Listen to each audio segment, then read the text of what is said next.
नमस्कार दोस्तों, लगातार कोटद्वार और अपने पहाड़ों की बात मैं करता हूं और आज मैं दुगड्डा में हूं और दुगड्डा में जिस प्रकार से मैं देख रहा हूं कि उत्तराखंड नवनिर्माण पार्टी के कुछ लोग हैं मेरे साथ जो आज कोटद्वार से और पौड़ी तक की इनकी यात्रा है। क्या कुछ ये यात्रा है, किन समस्याओं पर ये काम कर रहे हैं, क्या कुछ है, इनसे ही जानने की मैं कोशिश करूँगा, जानता हूँ इनसे ही। सर क्या नाम है सर आपका? मेरा नाम डॉक्टर मुकेश पंत है। सर कौन सी पार्टी है आपकी? मैं उत्तराखंड नवनिर्माण पार्टी का महासचिव हूँ। जी जी जी। ये हमारे ओंकार सिंह कोहली जी हैं, हमारे राष्ट्रीय कोषाध्यक्ष और हमारे मीडिया प्रभारी। सर जैसा मैं देख रहा हूँ कि ये आप कमल लोग जानी पैदल जी यात्रा हैं, कर रहे हैं। हमारे चौबट्टा खाल के प्रभारी। जी हाँ जी हाँ। पैदल यात्रा कर रहे हैं, क्या कुछ विषय पे क्या कहना है आपका? देखिए, उत्तराखंड नवनिर्माण पार्टी 2022 के चुनाव में पूरी 70 सीटों पे चुनाव लड़ेगी और हमारा इस बार पहाड़वाद और नैतिकता हमारा आधार है चुनाव का। हम अपने नैतिक दबंगों को, हमने एक खास शब्द ईजाद किया इस बार, नैतिक और दबंग। नैतिक दबंग को हमने क्लब किया है। नैतिक दबंगों की ये सरकार बनेगी और ये हमारी पहली पहाड़ परिवर्तन यात्रा है। देखिए, बातें तो लोग बहुत करते हैं, आप तो जानते ही हैं इस देश के अंदर बातें ज़्यादा होती हैं और काम थोड़ा कम होता है।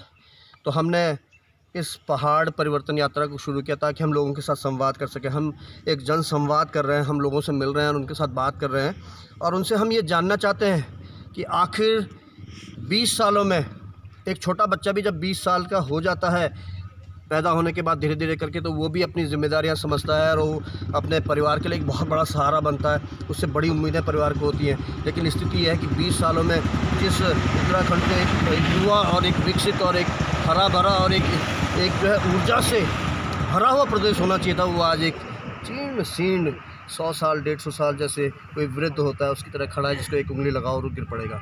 तो हम लोगों के साथ संवाद कर रहे हैं कि आखिर इन 20 सालों में जो ये प्रदेश की दुर्दशा हुई है, इसके लिए कौन जिम्मेदार है?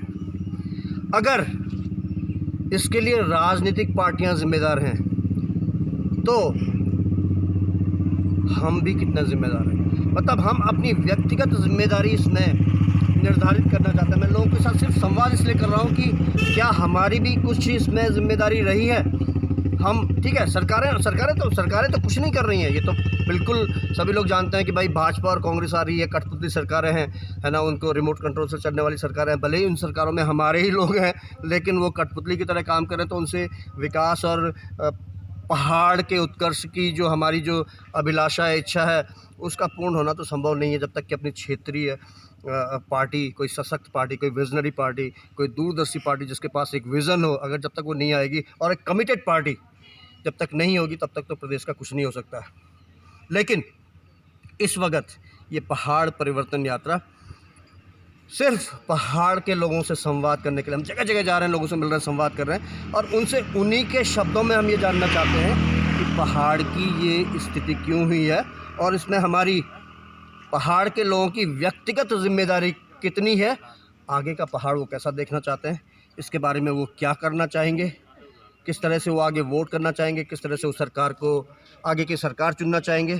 क्योंकि अगर उन्होंने इस वक्त भी भूल कर दी तो पहाड़ को बिकने और मतलब टूटने से कोई नहीं बचा सकता, कोई भी नहीं बचा सकता। उत्तराखंड ये एक अंतिम मौका है। उत्तराखंड नवनिर्माण पार्टी के महासचिव कह रहे हैं कि 20-21 वर्ष का हमारा उत्तराखंड हुआ और जिस प्रकार से एक युवा उत्तराखंड होना चाहिए वो बिल्कुल भी नहीं। ऐसा लगता है कि यह एक वृद्ध उत्तराखंड है और पार्टियों को तो दोष दे ही रहे हैं आप, लेकिन साथ ही साथ आप लोगों को भी कह रहे हैं कि लोगों में भी कमियां हैं। लोग अपनी बातों को शायद उस प्रकार से नहीं रख पाते हैं, उस प्रकार से कार्य नहीं कर पाते। मेरे साथ एक सर और हैं। सर, आपकी उत्तराखंड नवनिर्माण पार्टी में देख रहा हूँ कि आप एक पदयात्रा है, ये कोटद्वार से और पौड़ी तक आप जा रहे हैं, पौड़ी जो मुख्यालय है हमारा, तो क्या कुछ कहेंगे सर इस यात्रा के बारे में बताइए। यात्रा पे हम लोग लगे हुए हैं, लोगों को जागरूक करते जा रहे हैं, क्योंकि सबसे बड़ी बात ये चीज़ है कि हम लोग दोषी, हम मानते हैं कि हम लोग भी हैं। हम उत्तराखंड के होने का बावजूद हम लोग ही सबसे बड़ा दोषी छाए वहाँ, क्या क्योंकि हम वोट छा देने लगे, हम यो तो सत्ता में छा लौड़ने लगे।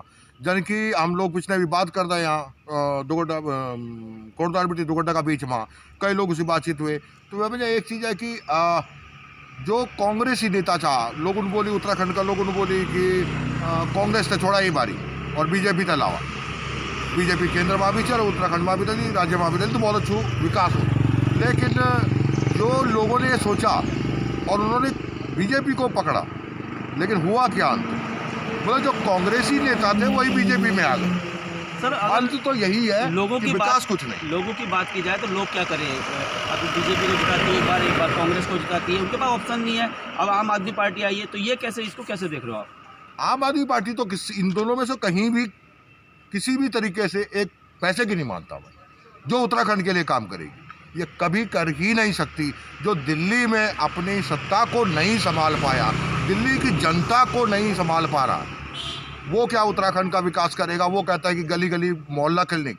अरे गली गली ये शहर नहीं है जो आप जो यहाँ पे 50,000 लोग इकट्ठे हों, वहाँ पे आप गली गली मोहल्ला क्लिनिक चला लोगे? अरे जाओ वहीं तक रहो, देहरादून से नीचे वहाँ चलाओ क्लिनिक। उत्तराखंड में क्लिनिक तुम्हारा नहीं चल पाएगा। उत्तराखंड में चाहिए 3 किलोमीटर के दायरे में एक क्लिनिक, और बहुत अच्छा उपकरणों के साथ, और साथ में स्टाफ अच्छा होना चाहिए। सारी सुविधाएं होनी चाहिए, तब जाके इसका विकास हो सकता है। उत्तराखंड नवनिर्माण पार्टी चुनाव लड़ रही है। उत्तराखंड नवनिर्माण पार्टी जो है 2022 में 70 सीटों पे चुनाव लड़ रही है। सबसे बड़ी बात इसमें एक ही चीज़ है कि उत्तराखंड नवनिर्माण पार्टी खासकर उन लोगों को आगे लेके आ रही है। बेशक वो निर्धन हो, लेकिन उसके अंदर उत्तराखंड को संवारने की भावना हो। सर एक बात बताइए कि उत्तराखंड नवनिर्माण पार्टी आ रही है, उत्तराखंड क्रांति दल भी, जिसके लिए बहुत ऑप्शन यहाँ पर थे, तो क्या कारण रहे कि यहाँ की क्षेत्रीय पार्टियाँ वो काम नहीं कर पाई उत्तराखंड में? जबकि और स्टेटों में हम देखते हैं कि क्षेत्रीय पार्टियाँ खुलकर आती हैं और उनको लोगों का समर्थन भी होता है, काम भी करती हैं। वो यहाँ क्या समस्या रह गई? नहीं, इसमें जो है जहाँ तक मेरा अपना मानना है कि उत्तराखंड क्रांति दल, जैसे कि हम लोग बोलते हैं कि हमारे इष्ट देव होते हैं, हमारा किसी ना हर परिवार का कुटुंब का एक इष्ट देव होता है, उसी तरीके से उत्तराखंड का इष्ट पार्टी उत्तराखंड क्रांति दल थी। और जब तक उत्तराखंड बना तब तक उन्होंने बहुत अच्छा काम किया, लेकिन जैसे ही सत्ता की बात आई, ये अपने अपनी कुर्सियों के चक्कर में खींचातानी में लगे रहे और जनता को भाड़ में झोंक दिया इन्होंने, जिसके कारण कि आज उत्तराखंड की जनता इन पे विश्वास नहीं करती। और ऐसे बहुत से दल हैं उत्तराखंड में बने हुए, लेकिन वो कर क्या रहे हैं? मात्र 3 सीटों पे चुनाव लड़ रहे हैं, 10 सीटों पे चुनाव लड़ रहे हैं। इन 10-15 सीटों पे चुनाव लड़के और 4 सीटें ला के उसके बाद इन्होंने भी बिकना बीजेपी या कांग्रेस के हाथ, या आम आदमी पार्टी नहीं आ गई उसके हाथ में, तो सरकार तो इनकी नहीं होगी। तो दोस्तों, उत्तराखंड नवनिर्माण पार्टी के कार्यकर्ता जिस प्रकार से पद यात्रा कर रहे हैं, सज्जन और मेरे साथ हैं। सर आपका शुभ नाम? मेरा नाम कमल ध्यानी है। सर इस पद यात्रा के बारे में मेरे दर्शकों को बताइए प्लीज। हाँ जी, इस पद यात्रा के बारे में मेरे दर्शकों को थोड़ा सा बताइए। देखिए, हमारी जो पदयात्रा है ये उत्तराखंड के नवनिर्माण को लेकर है, और उत्तराखंड नवनिर्माण पार्टी के जो नैतिक दबंग है वो हमारे आदरणीय डॉक्टर साहब श्री मुकेश पंत जी, हमारे पार्टी के महासचिव हैं, उनके नेतृत्व में हम लोगों ने ये तय किया था कि अब विगत 20 वर्षों में जो यहाँ पे राजनीति चली है, जिसमें लगभग महाविनाश के कगार पे आज उत्तराखंड खड़ा है, उसको हम फिर से कैसे अपने घर को कैसे संवार सकते हैं, ये हम लोगों ने बैठ के मंथन किया पार्टी के कार्यालय में। और उसके बाद हमें समझ में आया कि पहले लोगों को इस बारे में जागरूक करना बहुत ज़रूरी है कि विगत 20 वर्षों में क्या क्या हम लोगों से गलतियाँ हुई हैं। कभी हम कांग्रेस की तरफ गए, कभी बीजेपी की तरफ गए, लेकिन कांग्रेस और बीजेपी जो है वो एकदम केंद्रीय पार्टियां हैं, जिनको यहाँ के भूगोल, यहाँ की संस्कृति के बारे में कोई ज्ञान नहीं है। जो लोग इनको चला रहे हैं, जो उत्तराखंड के राज्य का जो मुखिया है, वो नाम का ही एक तरह से उत्तराखंड का रहने वाला है, लेकिन उसको यहाँ की संस्कृति और यहाँ की सभ्यता और यहाँ के भूगोल के बारे में जीरो ज्ञान है।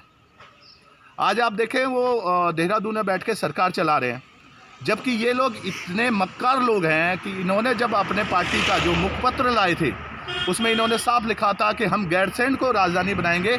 लेकिन सत्ता का खेल ऐसा है कि अगर ये गैरसैंण जाएंगे, वहाँ से लूटेंगे, तो ये पहाड़ नीचे नहीं उतर पाएंगे।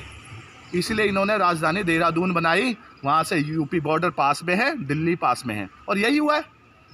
ये लोग पहाड़ों को लूट के, पहाड़ों के नाम पे, उत्तराखंड के शहीदों के नाम पे इन्होंने राजनीति करी, नेता बने, मुख्यमंत्री बने, और उसके बाद सेंटर में मिनिस्टर बने। जब यहाँ से चुनाव जीत के गए तो क्या हुआ?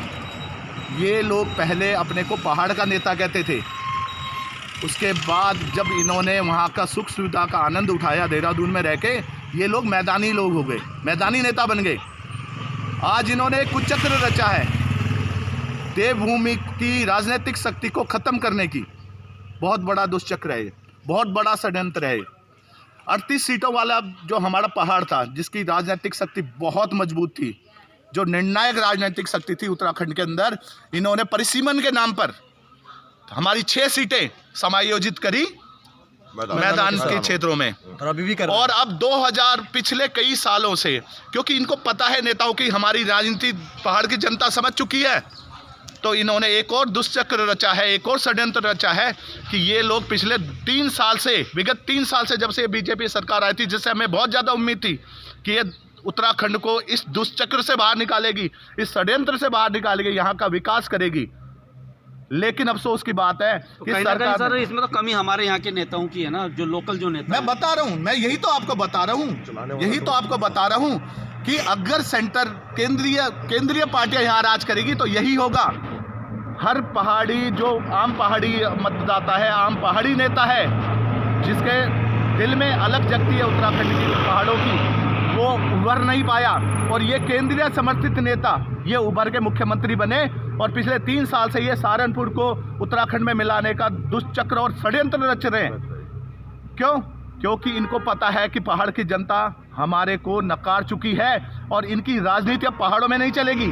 तो इन्होंने ये षड्यंत्र के थ्रू पिछले 3 साल से लगातार बातें हो रही हैं, लगातार बातें, और कोई इसका विरोध नहीं कर पा रहा। और मैं आपको बताऊं, पहाड़ की राजनीतिक शक्ति खत्म करने के लिए, क्योंकि अगर सहारनपुर पहाड़ के अंदर मिलता है, उत्तराखंड के अंदर मिलता है, तो 15 सीटें जो सहारनपुर क्षेत्र की विधानसभा की 15 सीटें जो यूपी की हैं, वो उनको देनी पड़ेंगी जब सहारनपुर उत्तराखंड में शामिल होगा।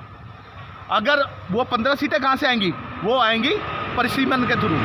पहाड़ों की सीटें घट गई, जो 32 सीटें रह गई हैं वो घट के 17 रह जाएंगी। और आज हम इतने राजनीतिक तौर पे मजबूत हैं, पहाड़ की सीटें इतनी मजबूत है, हालांकि लोग मजबूत नहीं हैं। राजनीतिक शक्ति होते हुए भी दुर्दशा के बिल्कुल विनाश के कगार पे आज जनता बैठी है।